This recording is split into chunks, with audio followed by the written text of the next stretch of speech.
The pattern of imperial collapse, how superpowers fall. There's a pattern in history that has destroyed three global superpowers in the last 500 years. And right now, in 2025, the United States is following that exact same pattern, stage by stage, decision by decision, almost like reading from the same script that led to catastrophe every single time before. Three historical collapses. Spain, 1590s. In 1590, Spain was the richest empire on earth. They controlled half the world's gold and silver. Their military dominated Europe. Their currency was accepted everywhere. Within 80 years, they were bankrupt, a second-rate power that never recovered. Britain, 1914. In 1914, Britain ruled the largest empire in human history. The sun never set on British territory. The pound sterling was the global reserve currency. Within 40 years, the empire was gone, the currency collapsed, and they became America's junior partner. Soviet Union, 1991. In 1991, the Soviet Union was the other superpower, with nuclear weapons, global influence, and satellites spanning the globe. It ceased to exist in 900 days, not from war, but from economic implosion. 3 times, 3 superpowers, 3 complete collapses, all following the exact same sequence. And here's what should terrify you. The United States has already completed 5 of the 7 stages. Understanding imperial collapse. Imperial collapse doesn't start with invasion or military defeat. It starts with economic exhaustion. The empire extends beyond its ability to maintain itself. Military bases in 150 countries.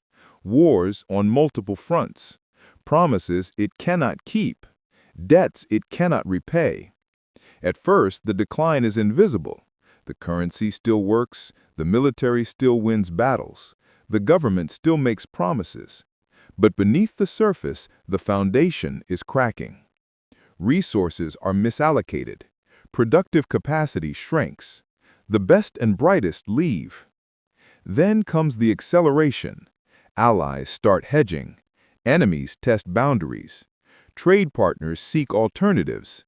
The reserve currency status erodes. And suddenly, the advantages that made you powerful become vulnerabilities. Your currency, once demanded by everyone, comes flooding back home. Your military, spread across the world, becomes unsustainable. Your promises, once guaranteed by strength, become empty words. The Spanish Empire, the original blueprint, 1500s to 1600s. After Columbus discovered the Americas in 1492, Spain became the first true world power. They conquered the Aztec and Inca empires and seized control of the richest gold and silver mines ever discovered. By 1550, Spanish galleons were bringing home 200 tons of silver per year. By 1600, over 400 tons annually. Spain controlled the money supply of Europe. The Spanish real was the global reserve currency. Stage 1. Military overextension. King Philip II, 1556 to 1598, had more money than any monarch in history, and he spent it on empire. Spain fought wars everywhere simultaneously, against the Ottoman Empire in the Mediterranean, against France and Italy, against Protestant rebels in the Netherlands, against England's navy, wars in the Philippines, wars in the Americas. By 1580, Spain had military commitments on 4 continents. Half of Spain's revenue went to the military, and still it wasn't enough. Stage 2. Currency debasement. The Spanish crown couldn't pay its bills with taxes alone, so they debased the currency. They started mixing copper into silver coins. A coin that was supposed to be pure silver became 50% copper, then 75% copper. The face value stayed the same, but the real value plummeted. By 1600, Spanish silver coins contained barely any silver. Merchants stopped accepting them at face value. Inflation exploded. Stage 3, debt spiral. Spain borrowed constantly from Italian bankers, from German bankers, from anyone who would lend. By 1557, less than 20 years into Philip's reign, Spain declared bankruptcy. They defaulted on their debts, restructured, and kept borrowing. They declared bankruptcy again in 1560, again in 1575, again in 1596. 4 bankruptcies in 40 years. Each time they promised reforms, each time they went right back to borrowing and spending. Stage 4, loss of productive capacity. When you have unlimited money, you stop producing. Why grow food when you can import it? Why build ships when you can buy them? Why innovate when you can just spend? Spanish nobility considered work beneath them. Manufacturing declined. Agriculture stagnated. All the wealth flowed to importing goods from other countries. The gold and silver that came from the Americas went straight back out to pay for French wine, Italian silk, Dutch goods. Spain became a conduit. Wealth flowed through them, but none of it stayed. By 1600, Spain was producing almost nothing. They were entirely dependent on imports, entirely dependent on silver to pay for everything. When the silver mines began to deplete, the entire system collapsed. By 1640, Spain lost Portugal. By 1650, they lost the Netherlands, their richest territory. By 1700, the Spanish Empire was a shell, still large on paper, but economically dead. They went from the world's superpower to a secondary power in less than a century and never recovered. Spain today is a regional European country, pleasant and cultured, but irrelevant on the world stage. The British Empire, where the sun never set. 1900s.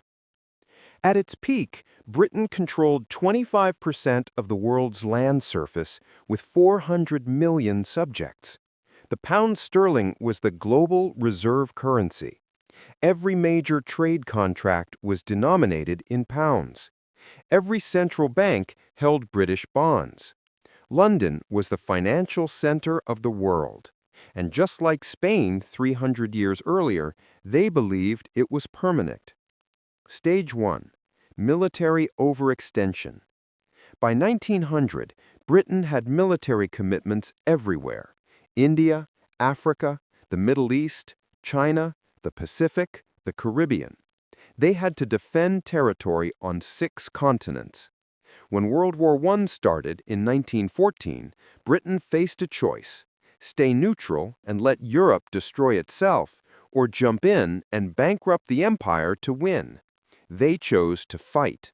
World War I cost Britain over $40 billion. That's $1 trillion in today's money. They borrowed from everyone, mostly from the United States. By 1918, Britain owed America billions. The creditor had become the debtor. Stage 2. Currency debasement. The pound sterling was supposed to be backed by gold, but the war had drained Britain's gold reserves. They'd shipped gold to America to pay for weapons, food, and supplies. By 1920, Britain's gold reserves were half what they had been in 1914. They tried to maintain the pound's value anyway, going back on the gold standard at the pre-war rate in 1925. The problem? The pound was overvalued. British exports became too expensive. Manufacturing declined. Unemployment rose. By 1931, they couldn't hold it anymore. Britain abandoned the gold standard. The pound lost 25% of its value overnight. The global reserve currency had just admitted it couldn't keep its promises. Stage 3. Debt spiral. Britain never recovered from World War I debt. Then World War II started, another $120 billion in costs, more borrowing from America. By 1945, Britain owed the United States and Canada over $30 billion, more than Britain's entire GDP. The war was won, but the empire was finished. They couldn't defend it anymore, couldn't afford it, couldn't maintain it. Stage 4. Loss of empire. In 1947, Britain gave up India, the crown jewel, the source of wealth for 200 years, gone. Over the next 20 years, they lost everything: Africa, Middle East, Southeast Asia, the Caribbean. By 1970, the British Empire existed only in history books. Stage 5. Currency collapse. The pound kept falling. In 1940, £1 equaled $4.03. By 1950, $2.80. By 1970, $2.40. By 1980, $2.30. Today, $1.27. The global reserve currency became a regional currency. Britain tried to maintain pretense, permanent seat on the UN Security Council, nuclear weapons, special relationship with America, but everyone knew the truth. They were a former power, a museum of what used to be great. The Soviet Union, the most recent example, 1945 to 1991. After World War II, the USSR emerged as a superpower with nuclear weapons, massive military, control over Eastern Europe, and satellites in space. They believed they were the future. Communism would bury capitalism. The Soviet model would dominate. For 45 years, they competed with America, matched us militarily, built more tanks, more missiles, more troops. But beneath the surface, the economy was dying. Stage 1. Military overextension. The Soviet Union spent 15 to 20% of GDP on the military, triple what America spent. They had to match American technology, American reach, American alliances.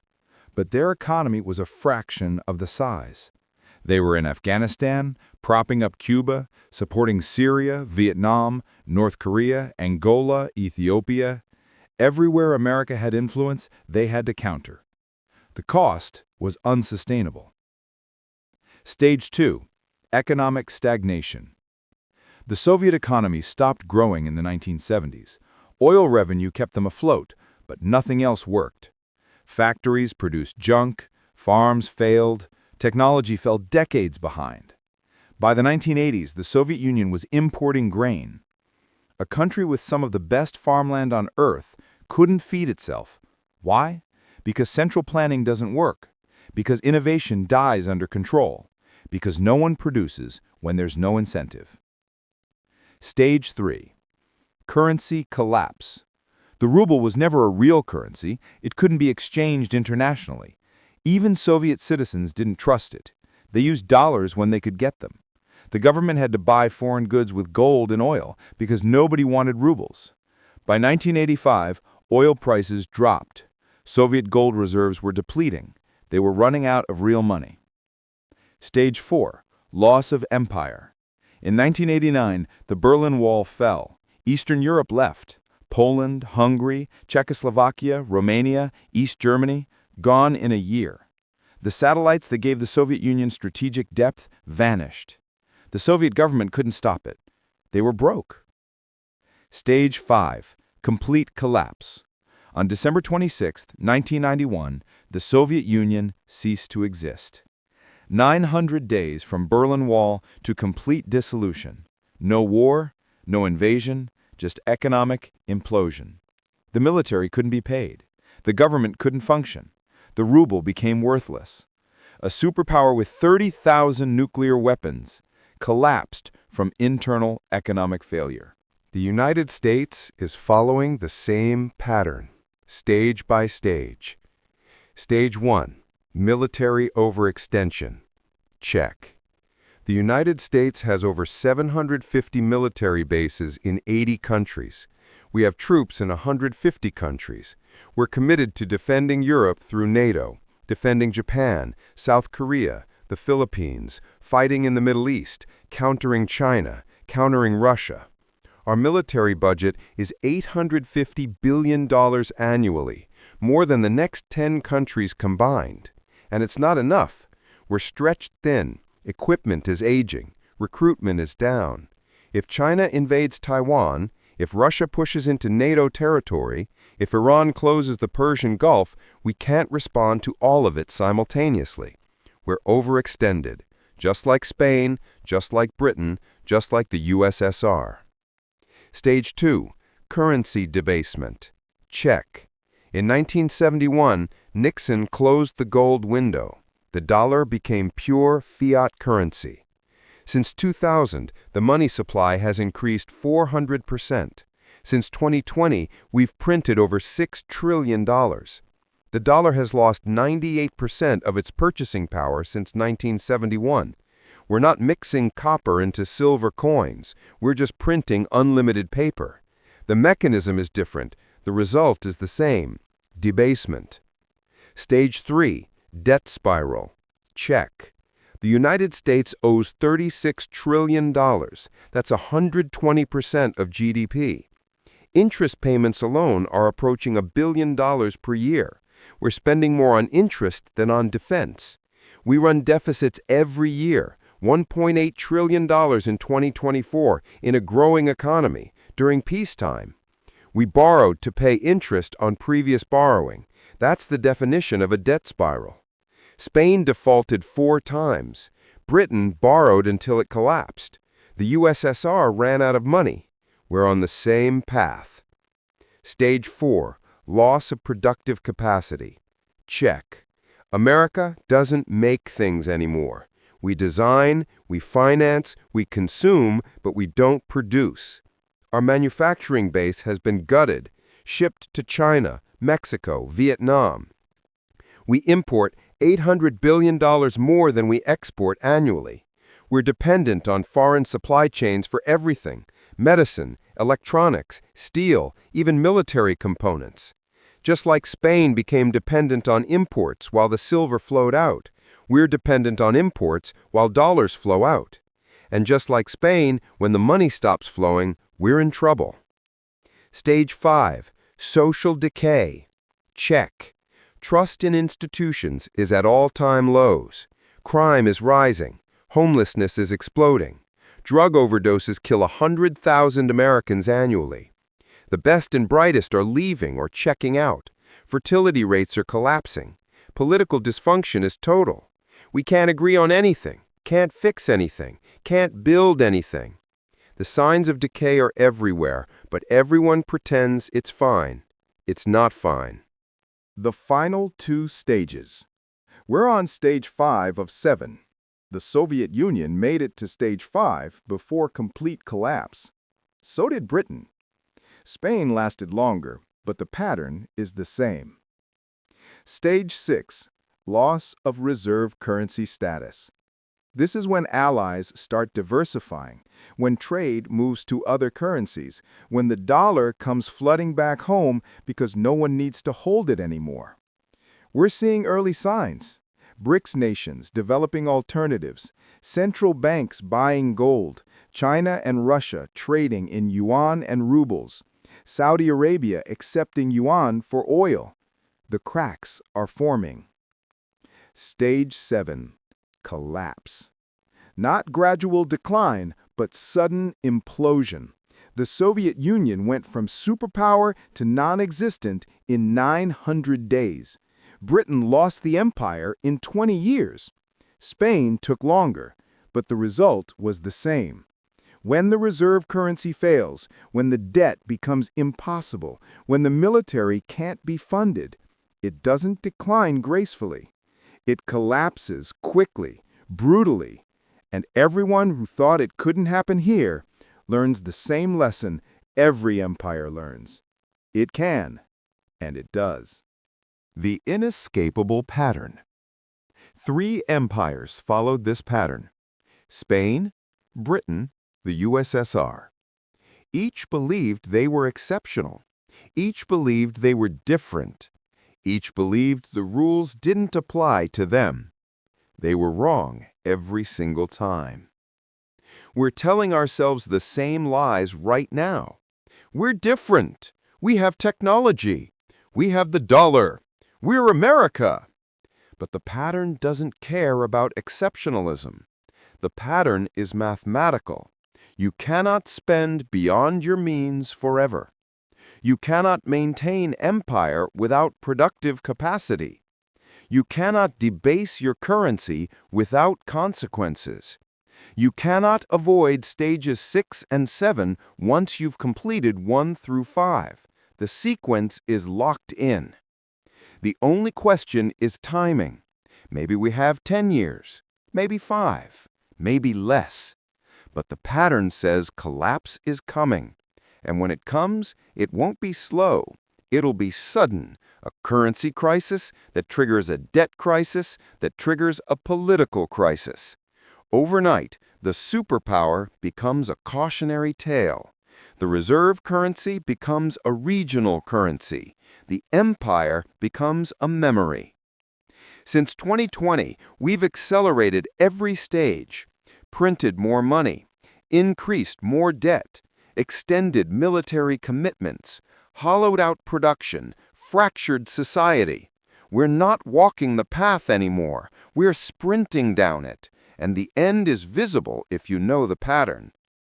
Maybe we'll find a way out. Maybe America can do what Spain, Britain, and the Soviet Union couldn't.